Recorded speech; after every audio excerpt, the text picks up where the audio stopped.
is what the Chachamim derived according to the principles of how you learn Torah and the certain halachas. Do you understand? That's so the Mishnah is like a sikha. Mm-hmm. Okay, we're ready.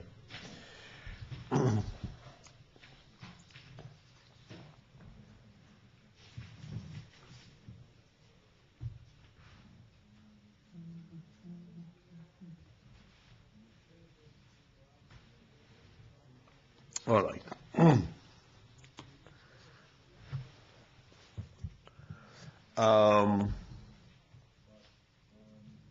We will start from, this is 9 lines from the bottom, 8 lines from the bottom, or 7 lines from the bottom. Wow, it's going down. The line starts with the word Zora, the Nefesh Abamis on page Hey.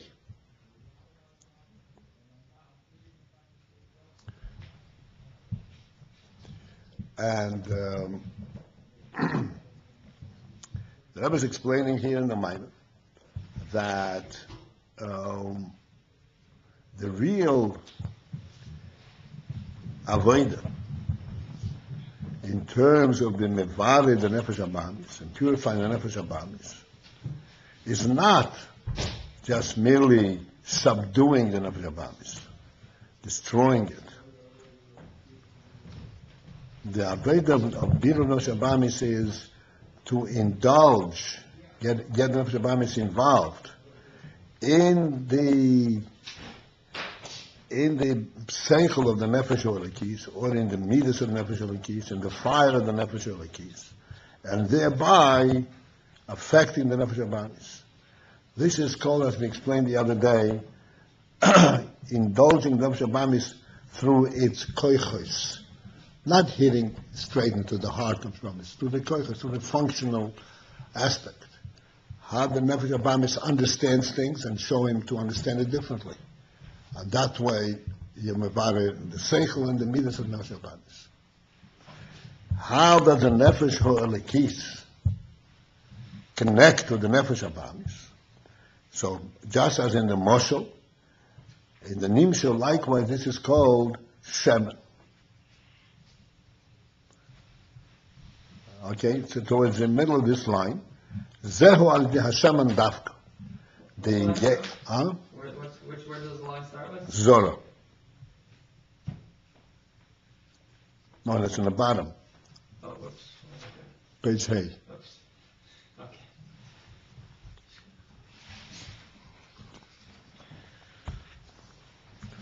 This is called shemen, oil. And we will discuss the special qualities of oil and how oil facilitates this interaction.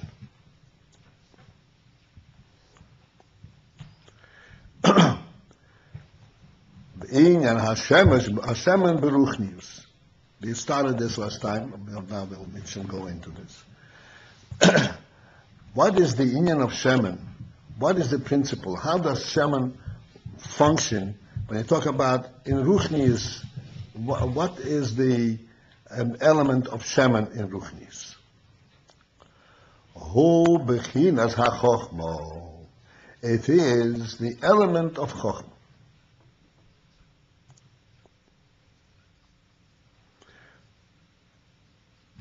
B'hainu, and that refers to what chochma, what shemen is it referred to. Hainu, bechinas chochma de Torah. This is the chochma of Torah.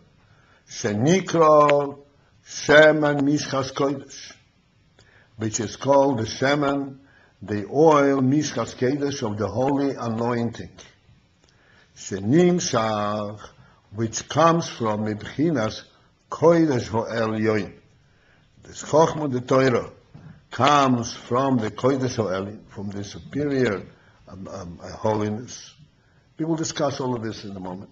Bechinas pnimi is chochma ilah, which is the madrege to be defined And the Madrege, this is called Pnimius Chochma Ilo, the inner and the deeper element of Chochma Ilo, of the higher Chochma. Vehu hamakasher, and this is what binds and connects, as ha'oi the nefesh olikis, im ha-nefesh abamis. This is what connects the light of the nefesh olikis with the nefesh abamis, lihiyois ki lo yoin ha-nefesh abamis, so that there would be the effect of this would be ki lo yoin nefesh abamis, the consumption of the nefesh abamis, so the nefesh abamis would cease to resist the nefesh olikis. On the contrary, it will also join and appreciate what the nefesh olikis stands for and teaching it. Okay, so these are all, so to speak, high terms, this, referring to the union of Chochmah the Torah in its highest sense. And this is what's able to connect the Nefesh Elokis and Nefesh Abamis. Now we have to break this down and explain it in a practical sense. What is this Chochmah and what is its capability? And then once we do that, we'll go back to the source, what we learned just now, the source of Chochmah, and understand why from that source comes such an element. But first, we're going to understand how that actually functions. Okay, and this is what we're going to delve in first, and then maybe we'll go back to discuss the Inyan, Chochmah Ilo, and Shem Mishkas Kedesh, Pnimis Chochmah Ilo, and so forth. Ki teva hashemen lefa'afeya. Because the nature of oil is to delve into everything. Lefa'afeya means it drills into everything. It connects. Shenimshach b'chol dover. It's drawn in everything. You put a little match, a little piece of wood into oil. Just an example. Eventually the entire piece of wood will become fatty. Oil just creeps into everything. It creeps into everything and it remains exactly what it is. Not like water makes it wet and then it dries up. Oil doesn't dry up. It stays oil. So what's the translation for the papaya? Papaya means seeping in. I'll see.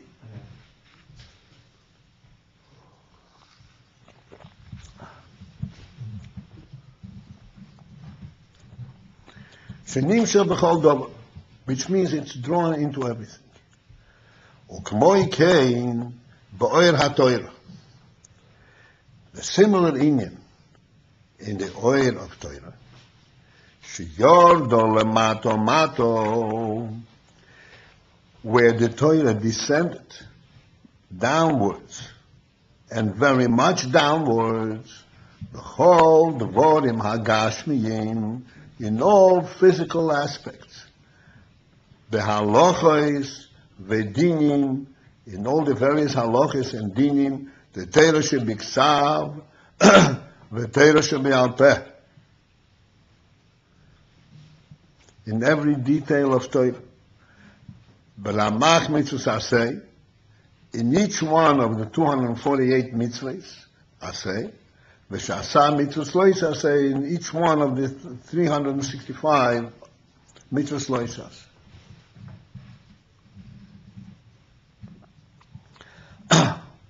This is one thing we can clearly see in Torah. There is not a single halacha that Torah does not engage in. In every detail and every aspect of it.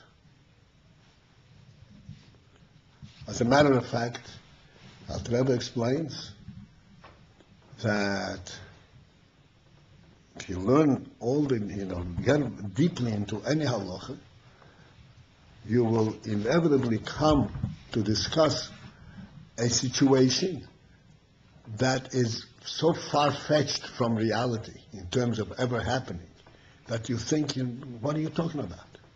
It's never going to happen. And yet, it's part of Torah. Every detail. The Torah finds some kind of relevance, and we can talk about it. We'll come back, but just this is one thing that we see this everybody experienced. The various possibilities that the Torah speaks about is way beyond possibilities that emerge from personal experience.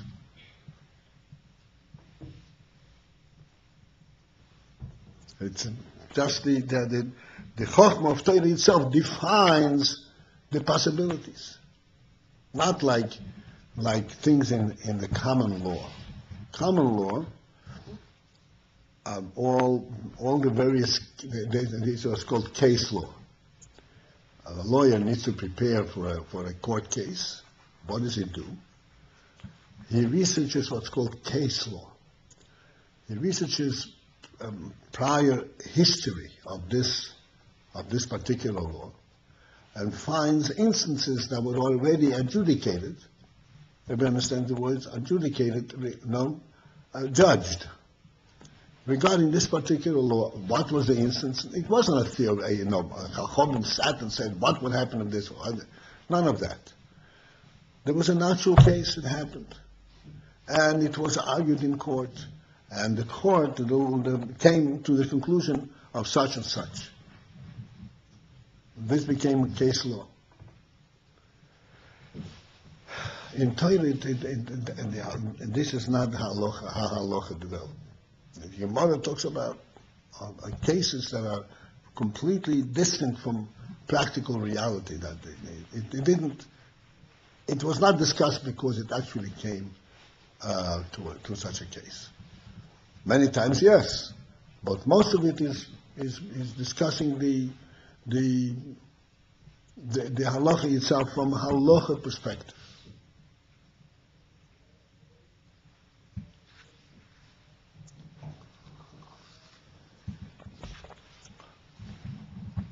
I'm sure that each one of you can find an example of that in what Gemara are we learning this year? What Gemara are we learning here? Huh? Kiddushin?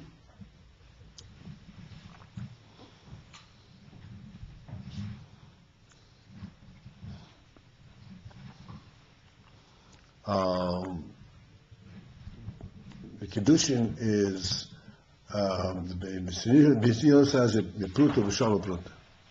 The Shama says B'Dinar of Shava Dinar. Right? You learned that first Mishnah, B'Dinar of Shava Dinar. And then the Gemara says, why? Because Shama says that it's embarrassing for a woman to be Mekadesh with a Prut.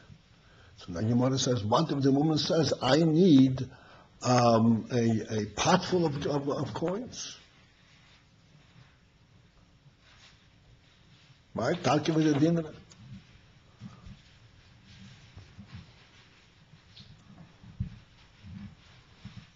So, this is, so to speak, a halacha, a thought that comes from a supposition, a projection, which is not relevant in a practical sense. But the Gemara asks us a question. What if a woman that comes from a household, from a wealthy household, and therefore over there, a pruta dinner has no significance. So therefore, she would not be mekudesh, even if she wants it. She agrees to kiddushin, unless she receives $1 million. Would that be the halacha? That's the Gemara's question, essentially. So these are all cases that the Chochmah itself addresses because of its possibility. Not probability. I said the difference between probability and possibility. Probability means maybe you have to know the halacha, maybe it'll come practically. Possibility means just project every different turn in cases. This is what Shema is. This is what Chochmah is. Chochmah, the Torah, addresses, it finds its own possibilities. It addresses every different twist and turn. It's an interesting thing. The Rambam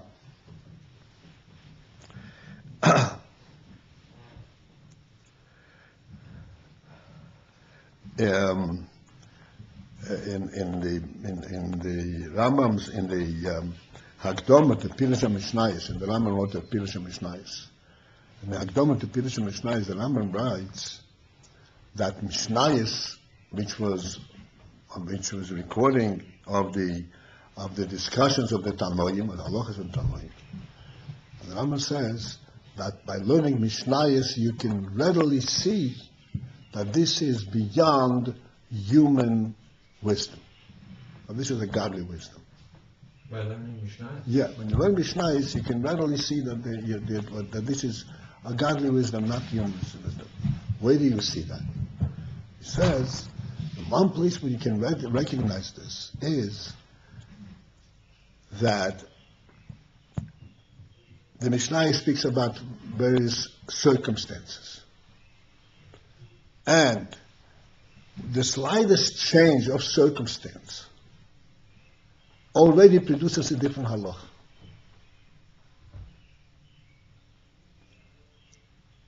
The human capacity for identifying differences, in judgment, usually a human being gives a ruling. This is how we rule this. And it's a broad spectrum of possibilities.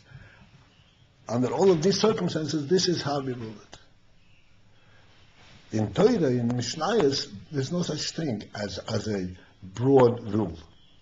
Every change, every so slight difference in circumstance already produces a different halach.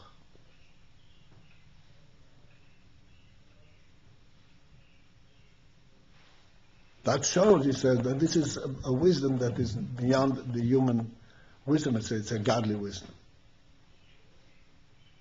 Chochmah Lekis, it's called, other than Chochmah Enushis. This is what we're saying, that the Shemen, the Chochmah HaTorah, descends downwards, b'chol ha'dvarim ha'gashmi, in all gashmistic circumstances, in every mitzvah, in every nuance, in every different version, circumstance of the Mishnah, of the mitzvah. Rabbi, would you give an example about the Mishnah?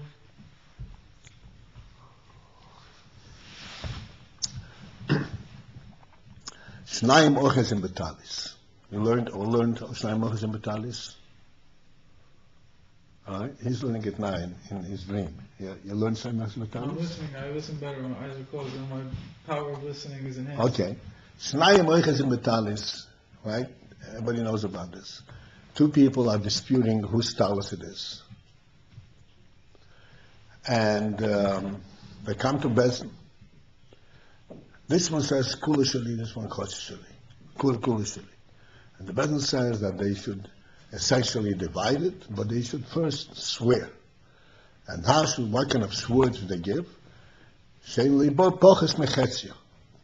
That I have not less than I have. Now, if we examine this halacha, number one, Rashi, by the way, says, oichazin. They both have to be holding it. If they're not holding it, the tie is lying on the table. It's completely different halacha.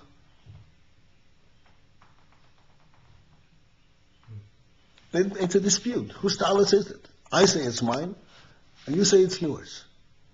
It's a completely different halacha whether we're holding it or we're not holding it. What do you mean? If it's on the table, then what's the halacha?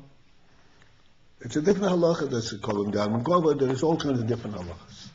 And the Gemara talks about that. Arve, about boats standing in the river. And then when they are holding it, The Gemara further discusses, it's holding it, how are they holding the talus? They're not holding the talus by its material, they're holding the talus by its fringes. That's when this halacha precisely applies. Because if they had an actual grip of the actual talus, it would be a different halacha.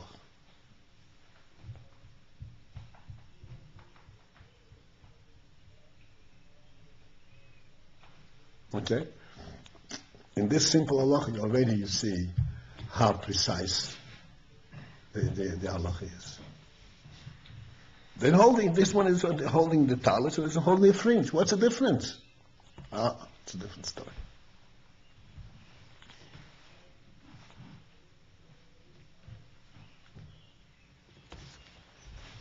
As opposed to common laws. To dispute, mine, yours. Okay, you go break your own heads.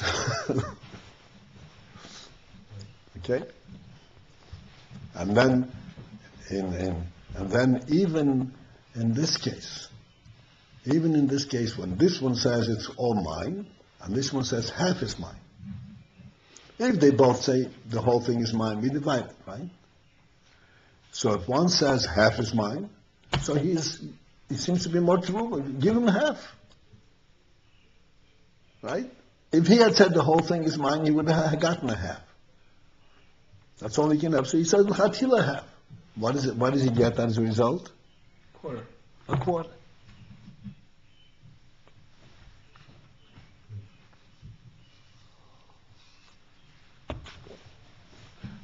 And the shvua itself, the oath that's administered, how do they express the shvua? Not less than half. Not less than half. Don't tell them swear that you have half. Why not? You remember that one? Not right now. Okay.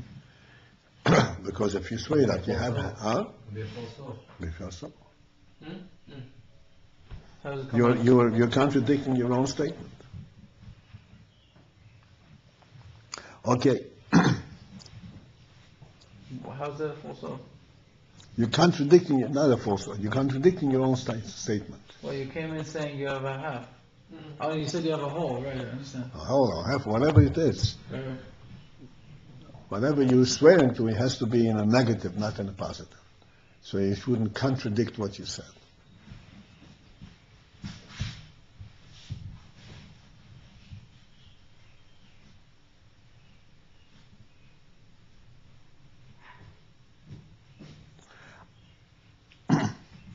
Al Kain, and thus for this reason, Nim Shachashemen, so this oil of the Torah can be drawn, can draw Gam Achar Hapsilo the Nefesh Habamis, even into the wick of the Nefesh Habamis.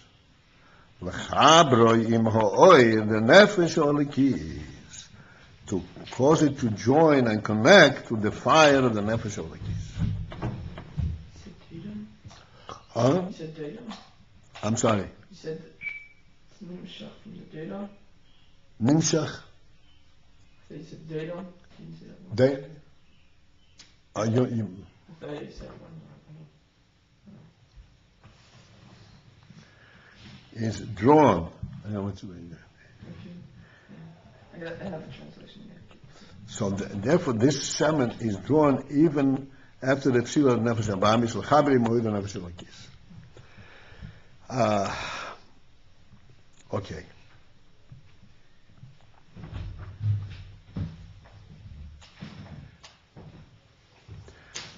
Now I want to go back to what the couple of lines that we just, so to speak, read through, and we didn't delve into them, because now it will be relevant, we'll be able to understand what this is about.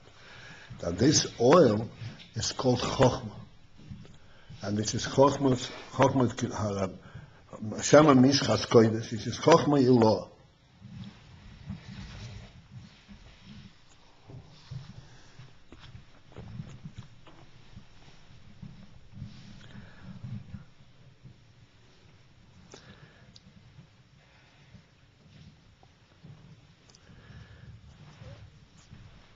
The reason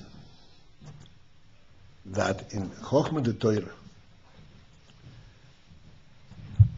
we have this type of capability that we can identify every nuance, every little detail. No matter where it draws us, we can find our way there.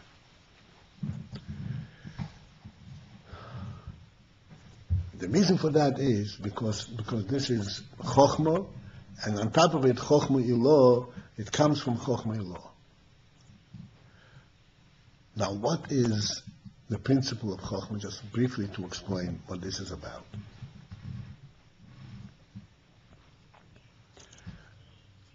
You know that there is Chochmah and Bina.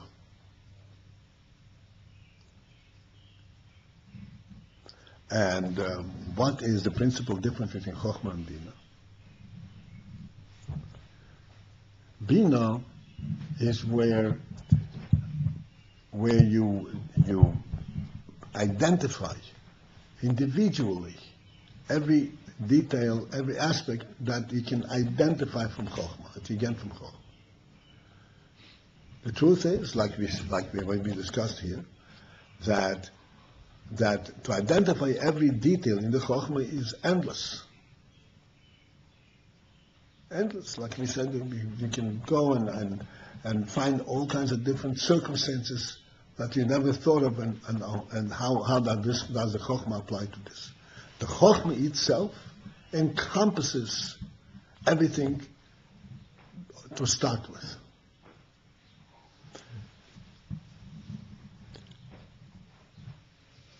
Let us go back and understand the union of Chochmah based on what we discussed the other day, that Chochmah is like sight. Remember that? Sight versus touch. When you touch an object, you touch one part, and from this part you touch another part, from another part. And as you're touching one part, the other part is a separate entity. Whatever you touch, that's what you have.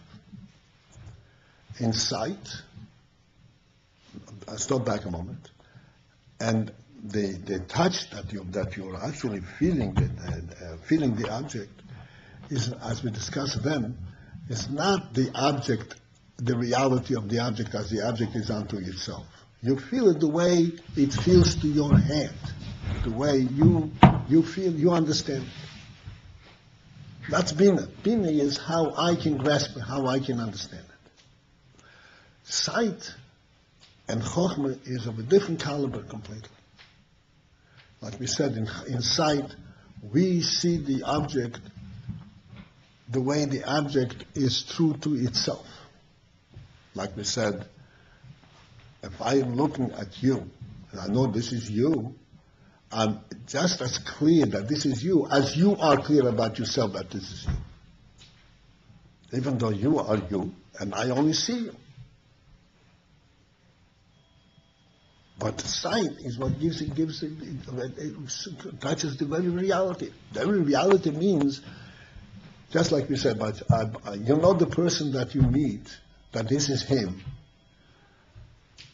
Not because we identify certain details. Oh, he's got this kind of color, this kind of eyes, this kind of brows, this kind of... No. All of the details. And then some. You can't even begin to enumerate the details that you identify in sight. It's limitless.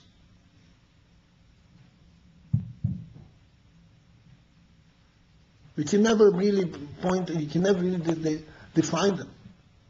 The only thing you can say, come, I'll show you. You'll see. That's the only thing you can say.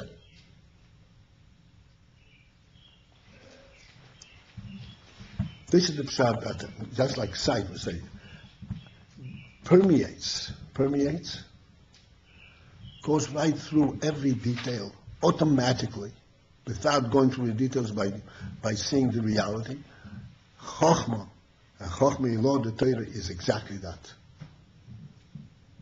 It encompasses the reality totally and permeates every aspect of Torah, every aspect of mitzvahs directly. And this is why from the Chokhmah you can then draw it and apply it to every possible detail that you can think of.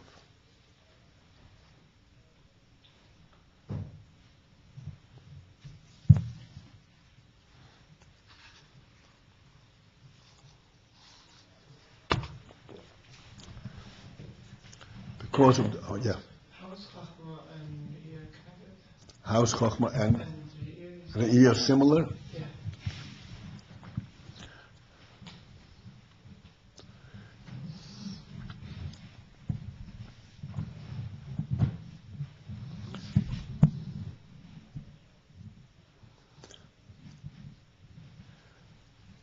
The truth is that Re'iyah, which we all see the special quality in Re'iyah, and the reason that we experience that special quality in Re'iyah is actually due to the fact that we have Chokhmah.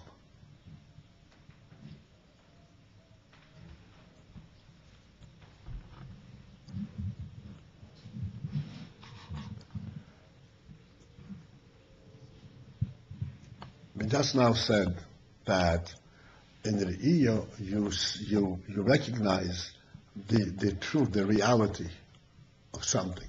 You understand? Not just by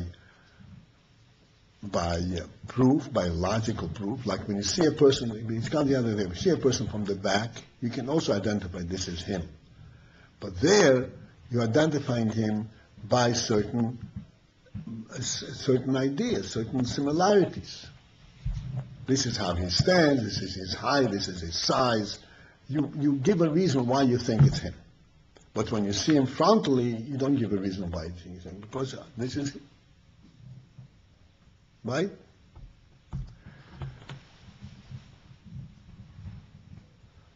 The whole principle that there is such a thing as the reality, that this is really him, that itself is an neshama truth. This is not a goof element. This itself is a chokhmah element.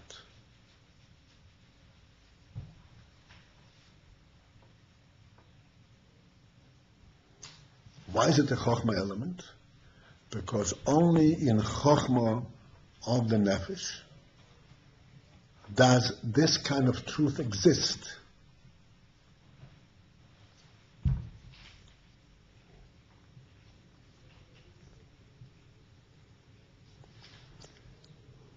So far, I'm going to go on with this.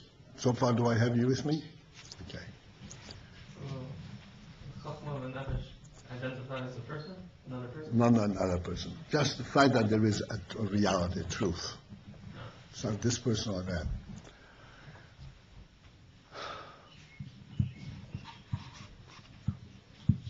One thing about Chokhmah, as we just now discussed, is in Bina, if you say a certain statement, this is how it should be, you have to substantiate it, meaning you have to prove it.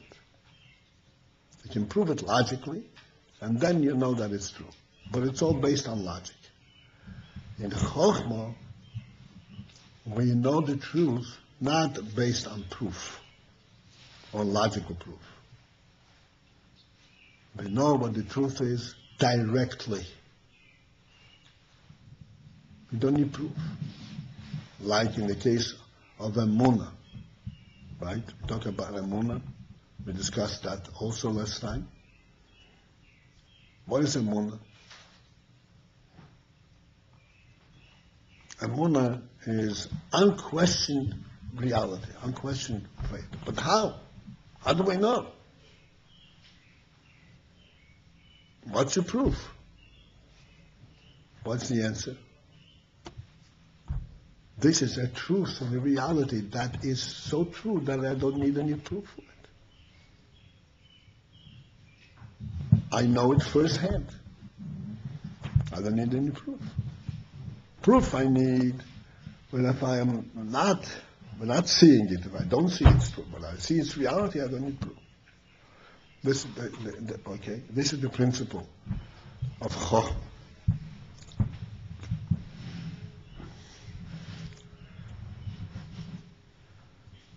So this is the similarity between Chochmah and sight.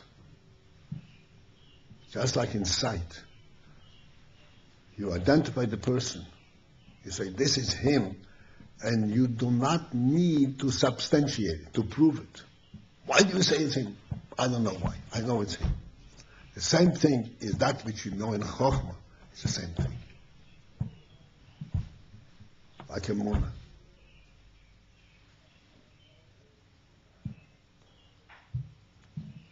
Do you follow what I'm saying? Yes? I'll take you one step deeper, but whatever you get out of it is fine. Maybe some other time you'll be able to delve into it more, but just want to tell you. The reason that we are able to identify, to recognize that there is this person, and I know this is him just because that's truly him, not because I have any proof or any logical proof, just because this is him. In other words, this is his reality. That type of reality, the reason that we can relate to it is because we have Chochmah. Because if we only had Bina, which means we would only know truth by proof, then we would not be able to identify in a person without proof on the basis of how do I know that this is him? Only because we have Chochmah, which says that there is such a thing as what's called an absolute truth. Therefore, it could be an absolute truth in a person. Okay, this is food for thought for those who want to pursue it. In the person who's doing the recognizing, or the person who's being recognized? Both. Both? Mm-hmm.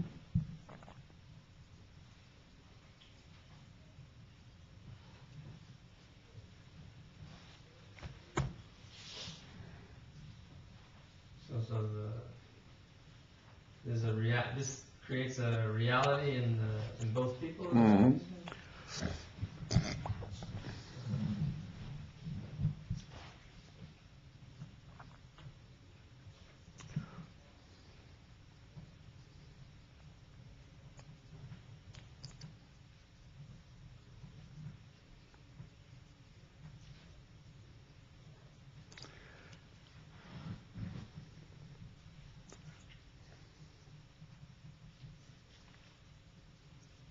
Okay, that's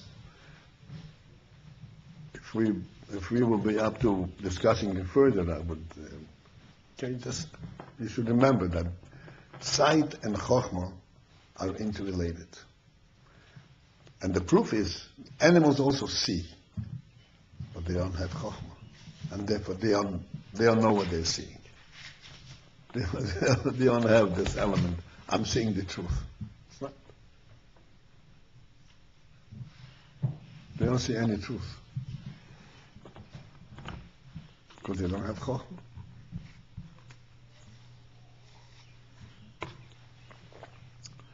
Okay?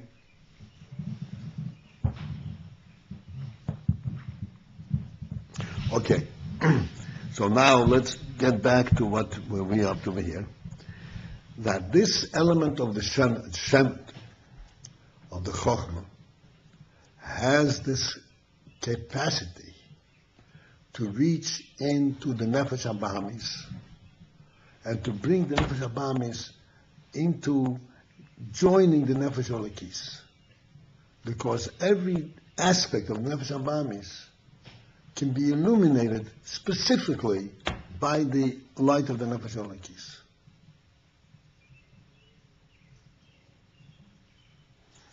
If it did not have that capacity,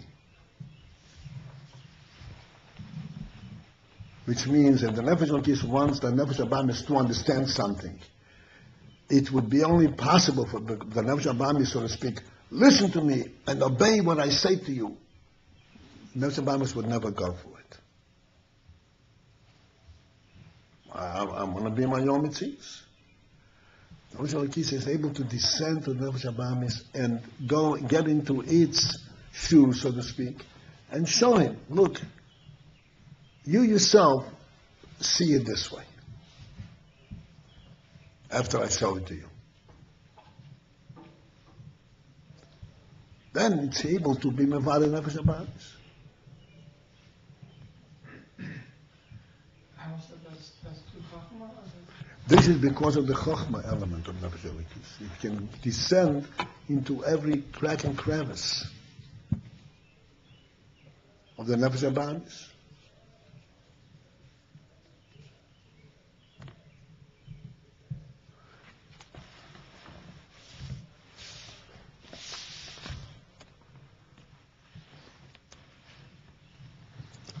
Let's take a very gross, very simple illustration of this.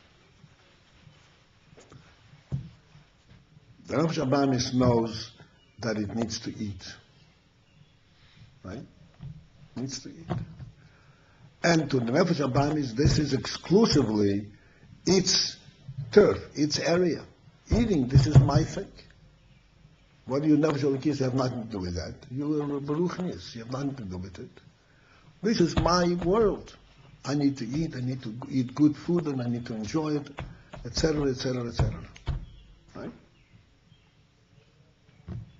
And the Nefesh Elokis has no access to that.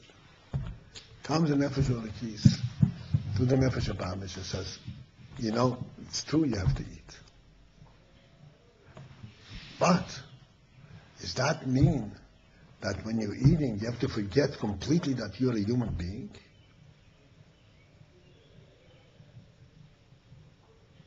Totally? You have to eat like an animal? No. You don't need to do that. I'll show you a way to eat and enjoy your food, and you will not give up your human stature.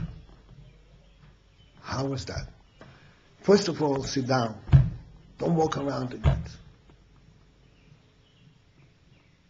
Wash your hands before you sit down to eat. Eat with a fork and knife. Keep a napkin next to you so that your hands are clean. Take normal sized bites. Don't stuff your mouth. His mama says, hey, sounds pretty good. I can live with that. You understand what I'm saying? This is just like a very superficial element. When the Nefesh Elokis gets into the trenches, so to speak, into the terrain, into the area that belongs to Nefesh Abamis, and deals with it at its level, and shows even at that level,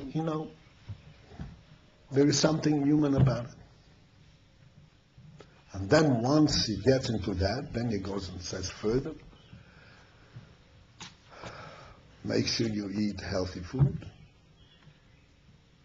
Make sure you eat just the capacity amount that is healthy. You don't overstuff yourself, because that's not going to be good for you. You won't feel good.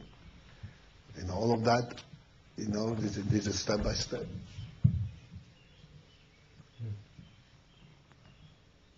This ability of the Nefesh Elokis to relate like that to Nefesh Abamis, that's the Shemen? That's like, yes. I mean, this is on a very gross level, very low level. But I'm just giving you simple examples. And then the Nefesh Elokis says, you know that in reality, this is going much higher. In reality, when you're eating the food, you're actually elevating the food to a human stature. This food was meat from an animal, now it became part of a human being. And then he says to Nefesh Abamis, What happens as a result of you eating the food and bringing it up to the level of the human being, then you will be able to use the strength and the chayas that you get from this food to do exclusively human things that animals couldn't do at all. To do mitzvahs, to learn and to daven. So it transforms and changes the whole perspective. It starts off from something very simple, but slowly it is mavared, it refines him.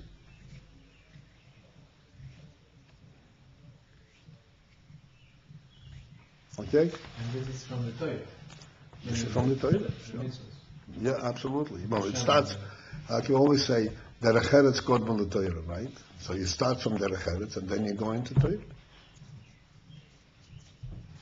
Before you eat, wash your hands. Before you eat, make a bracha. Our Rabbi says, I make a bracha. So you make a bracha. Then you stand on like we explained the other day what a bracha is.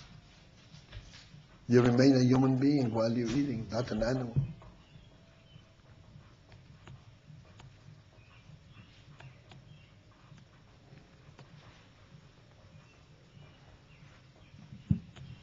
Okay? So it's obvious that there's much to speak about this, but the point in the MAAMAR is that the inyan of the engagement of Nefesh Elokis with Nefesh Abamis is to be mevared the Nefesh Abamis. And the bir of Nefesh Abamis is by engaging it, which is called the oil that connects Nefesh Elokis with Nefesh Abamis. Because Nefesh Elokis is able to descend and engage and be involved in Nefesh Abamis at its level. So we didn't really discuss what the oil is. I'm sorry? So the only thing that we said about oil is that it's called Torah. The oil is Torah, but we didn't really. Yeah, I mean, practically speaking, I don't know what that. I'm sorry, do again. So with regard to Nefesh HaHamas and Nefesh HaKis, right? So we say that in order for there to be an impact on the Nefesh HaHamas, there needs to be oil, right? Right. So what's that oil? Torah? The Chochmah the Torah, yeah. So wait, so Nefesh HaHamas, so Nefesh HaKis gives Torah to Nefesh HaHamas. Is that what it's called? Right. It gives Torah to Nefesh Abamis, but it gives the Nefesh Abamis Torah in a very, very limited manner, in a manner that the Nefesh Abamis can also relate to. This is Pshat Mafarpeya in everything, right? You put oil to a piece of wood, the wood doesn't become oil, it remains wood, but it also absorbs some of the oil. This is the same thing. It gives him Torah, but it gives him not the highest element of Torah. Avodas Hashem. Doesn't talk about that Avodas Hashem right away. He talks about on simple human level that Nefesh Abamis can relate to. And then he rises from this to more refined and higher elements. And the point is that this is like oil, that it can descend and attach itself to anything.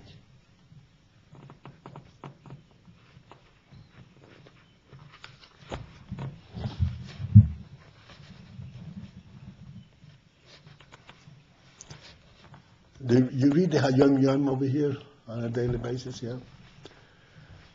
Recently, I don't remember, not long ago, there was the HAYOIM that Reb Zusham and Apele learned 4 things from a Ganav. Remember that? From a Ganav, he says you can learn things from Avodas Hashem.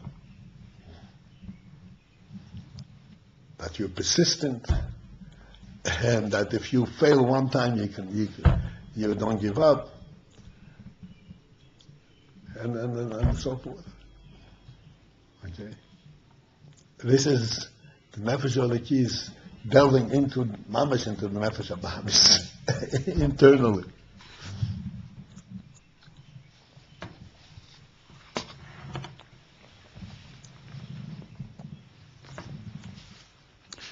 Okay. Okay, well, we'll continue on the MAAMAR. There's much more to discuss, but you can readily see that there is much to be said about this, which is still going to be said in the MAAMAR. The main thing is that it has to be administered very carefully, very minutely, directly to what is applicable.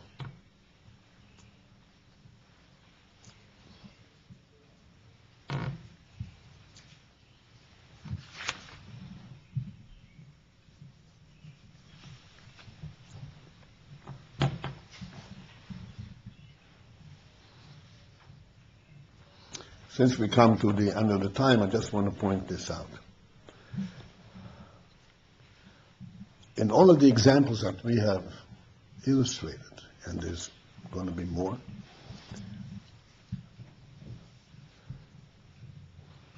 they seem to be so simple that you would think that it doesn't have any really real significance. Okay, so I'm sitting and eating instead of walking around and eating. So what's the difference? I'm eating the same food.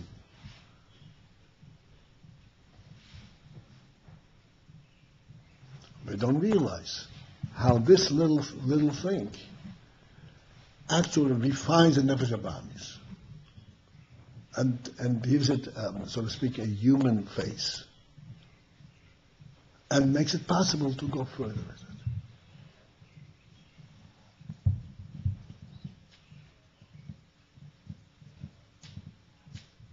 The Gemara says, "Ha'echel b'shuk deinu lekelev." So if somebody says, "Okay, I'm not eating b'shuk," do you know what kind of step that is? You know what big giant step he made from being a kelev to being a human being? It's a big jump. All of these things have their effect. That's the important thing. Small, but whatever level it is, it all has an effect. This is how you refine the nefesh habahamis. And eventually, you refine them and to the point where you're able to actually explain Elokus, godliness to nefesh habahamis.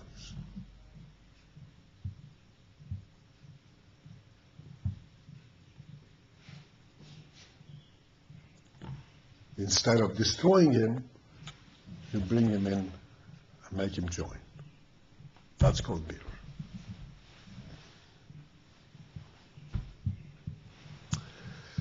Okay. You have a question? Where the beer came in here. Like, how do you connect them? Beer? Yeah, with the beer and nefesh habahamis. Well, the nefesh habahamis itself, its own tendency, is to grab a big loaf of bread and run in the street.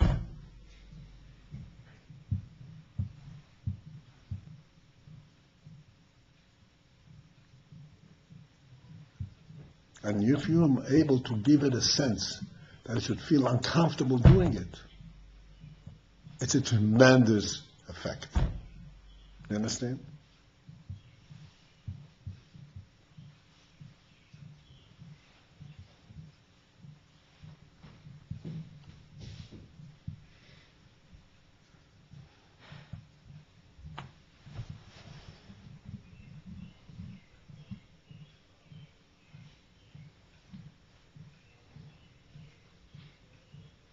Okay.